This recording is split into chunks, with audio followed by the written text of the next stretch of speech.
Isi-save ko po is si Angel. Kasi isa sa mga nakitaan ko rin talaga na magaling din talaga here sa loob ng mansyon. At isa sa mga tawag doon, kumbaga okay naman siya, mabait, and kumbaga friendly, approachable. Sa vote to save ko naman po is, I think po si Ansel po.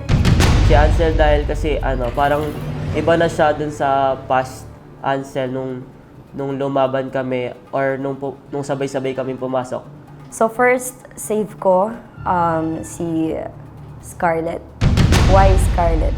Scarlett is sobrang effort niya when it comes to doing content. So yung isi-save ko po is si Scarlett. And deserve niya po talaga na magstay dito sa mansion since nakikita ko naman siya ng effort, lalo na sa mga paggawa ng mga contents.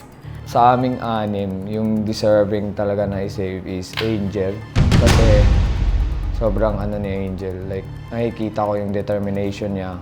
Ang save ko tonight ay si Ansel. Si Ansel kasi, ako hindi ko alam kung ano reason ba't nasa bottom si Ansel pero sabi niya kanina dahil daw siguro sa report card niya. Kasi nakikita ko si Ansel, ibang-iba na si Ansel before. Ang vote to save ko ay si Angel. Since si Angel is nakikitaan ko ng potential pagdating sa 1 million bilang creator. Iba yung Angel nung pumasok siya rito since day 1. Talagang nagmamarka yung pangalan niya every week. Ang una kong save is si Ate Angel. I know na baka ang reason na lang talaga na baka siya na bottom it's because wala siya ngayon sa mansion and valid naman yung reason niya. Ang isi-save ko po ay si Scarlett. Deserving ko po siyang manatili dito sa mansion dahil napaka hardworking niya when it comes to contents and very creative po siya when it comes to content. Napakataba talaga ng utak ng sisi na to. Vote to save ko po is si Kuya Ansel. It's because I feel like si Kuya Ansel, siya yung isang tao na nagbibigay ng positive dito sa loob ng mansion. And based din sa nakikita ko, si Kuya Ansel, may mga things talaga na hindi siya magaling, but I can see that he really wants to improve. Nagpapaturo talaga siya, and I think that isa din yan sa mga dapat gawin ng mga content creators dito to improve, hindi yung kung ano lang kayang gawin nila. Vote to save ko po si Noe dahil syempre kapatid ko siya and gusto ko siyang makasama hanggang season end. I really want to save Scarlett. Si Scarlett is from FNC and siya yung nakasama ko from FNC and nakita ko yung namin, kung paano kami nag-improve and at the same time yung character development namin na nabuo dito sa House of Collabs. Vote to save. Ang save ko guys is si Ate Angel. As a returnee, ayaw niya akong inaapi-api ng ibang content creators and magaling siyang mag-advise since na naranasan niya na yung pagiging bottom before. Ang i-vote to save ko po ay si Ate Angel.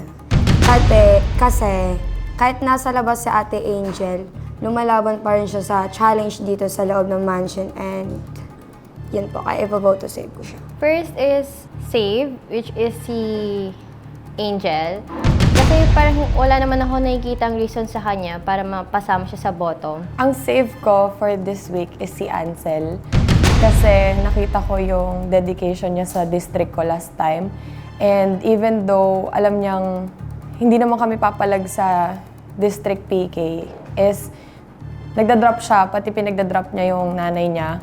At ang laking tulong nung gumagastos siya ng sariling pera para matulungan yung district namin. Vote to save ko is Ansel.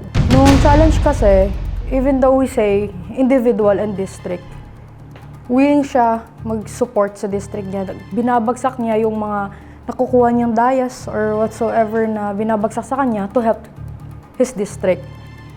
Vote to save ko si paring Ansel. Kasi si Ansel nag-excel na si Ansel, nag-improve na yung mga ni Ansel.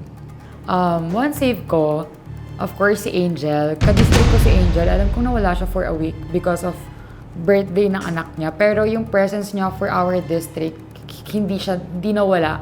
Isa-save ko ay si Scarlett. Kasi gusto ko pang makita kay Scarlett kung ano ugali niya dito.